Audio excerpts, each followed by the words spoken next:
Shri Sai Satcharitra, Chapter 24. Baba's Wit and Lumour, Chanak Leela, Hemadpant, Sudama, Chinchanikar versus Mavsibai. Preliminary. To say that we shall state such and such in the next or this chapter is a sort of egoism. Unless we surrender our ego to the feet of our Sadguru, we will not succeed in our undertaking. If we become egoless, then our success is assured. By worshipping Sai Baba, we attain both the objects, worldly and spiritual, and are fixed in our true nature, and get peace and happiness. Therefore, those who want to gain their welfare should respectfully hear Sai Baba's Leelas or stories and meditate on them. If they do this, they will easily attain the object of their life and get bliss. Generally, all people like wit and humor, but they do not like that jokes should be cut at their expense. But Baba's method was peculiar. When it was accomplished with gestures, it was very interesting and instructive, and the people therefore did not mind if they were held up to the ridicule. Hemadpant gives his own instance below. Chanak Leela. In Shirdi, bazaar was held every Sunday, and people from the neighboring villages came there, erected booths and stalls on the street, and sold their wares and commodities. Every noon, the masjid was crowded more or less, but on Sunday, it was crowded to suffocation. One such Sunday, Hemadpant sat in front of Baba and shampooing his legs and muttering God's name. Shama was on Baba's left, Vaman Rao to his right. Shirman Bhuti and Kaka Sahib Dikshit and others were also present there. Then Shama laughed and said to Anna Sahib, "See that some grains seem to have stuck to the sleeve of your coat." So saying, he touched the sleeve and found that there were some grains. Hemadpant straightened his left forearm to see what the matter was, when to the surprise of all, some grains of gram came rolling and were picked up by the people who were sitting there. This incident furnished a subject matter for a joke. Everybody present began to wonder and said something or the other as to how the grains found their way into the sleeve of the coat and lodged there so long. Hemadpant also could not guess how they found an entrance and stayed there. When nobody could give any satisfactory explanation in this matter, and everybody was wondering about this mystery, Baba said as follows. Baba, this fellow, Anna Sahib, has got the bad habit of eating alone. Today is a bazaar day and he was here chewing grams. I know his habit, and these grams are a proof of it. What wonder is there in this matter? Hemadpant, Baba, I never know of eating things alone. Then why do you thrust this bad habit on me? I have never yet seen Shirdi Bazaar. I never went to the bazaar today. Then how could I buy grams and how could I eat them if I had not bought them? I never eat anything unless I share it with others present near me. Baba, it is true that you give to the persons present, but if none be nearby, what could you or I do? But do you remember me before eating? Am I not always with you? Then do you offer me anything before you eat? Moral. Let us mark and note carefully what Baba has taught us by this incident. He has advised us that before the senses, mind and intellect enjoy their objects, he should be first be remembered, and if this is done, it is in a way an offering to him.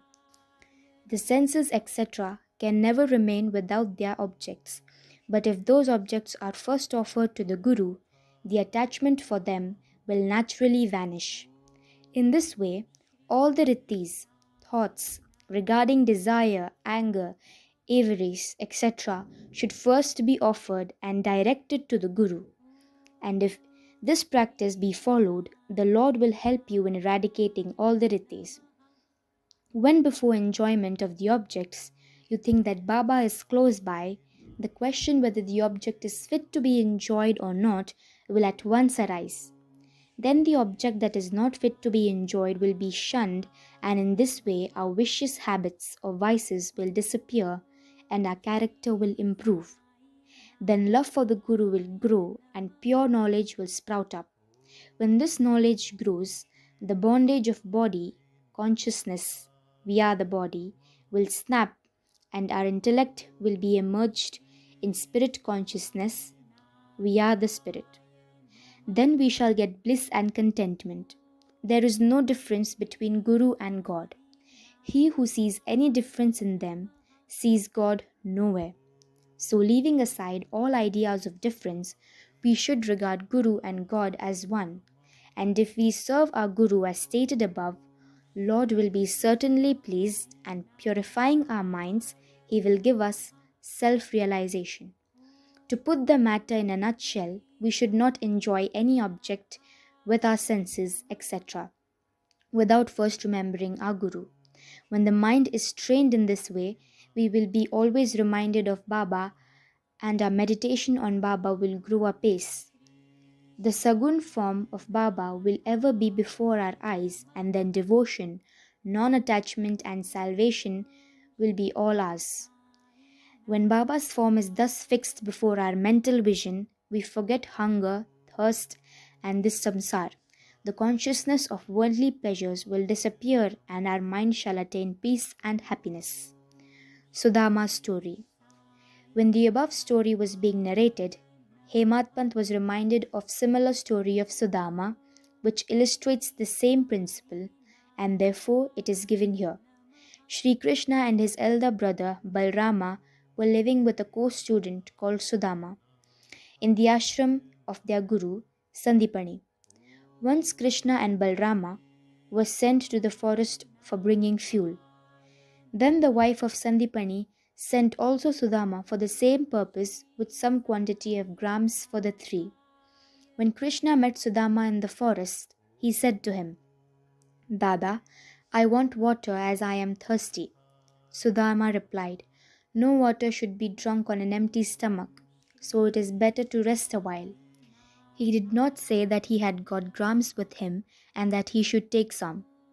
As Krishna was tired, he lay down for rest on the lap of Sudama and was snoring. Seeing this, Sudama took out the grams and began to eat. Then Krishna suddenly asked him, "Dada, what are you eating? Whence is the sound?" He replied, "What is there to eat? I am shivering with cold and my teeth are chattering. I can't even repeat distinctly Vishnu Shastra Nama."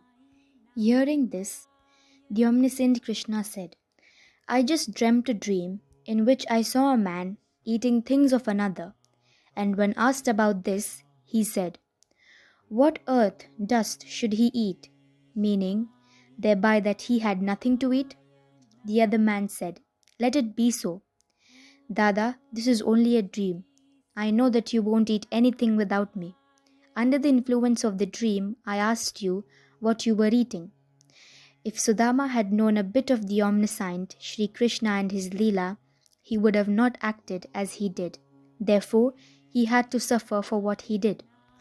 Though he was a chum of Shri Krishna, he had to pass his latter life in utter poverty. But when he later offered Krishna a handful of parched rice, earned by his wife with her own labor, Krishna was pleased and gave him a golden city to enjoy.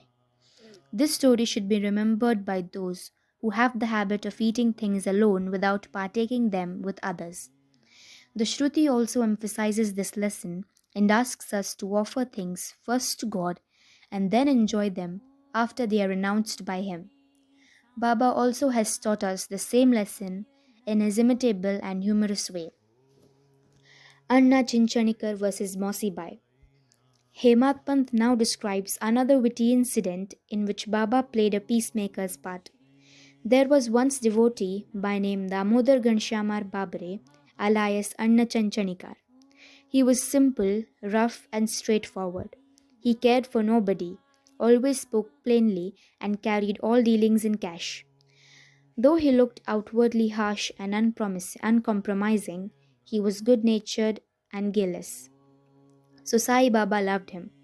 One day, like others serving Baba in their own way, this Anna was, one noon, standing prone and was shampooing the left arm of Baba, which rested on the katara railing.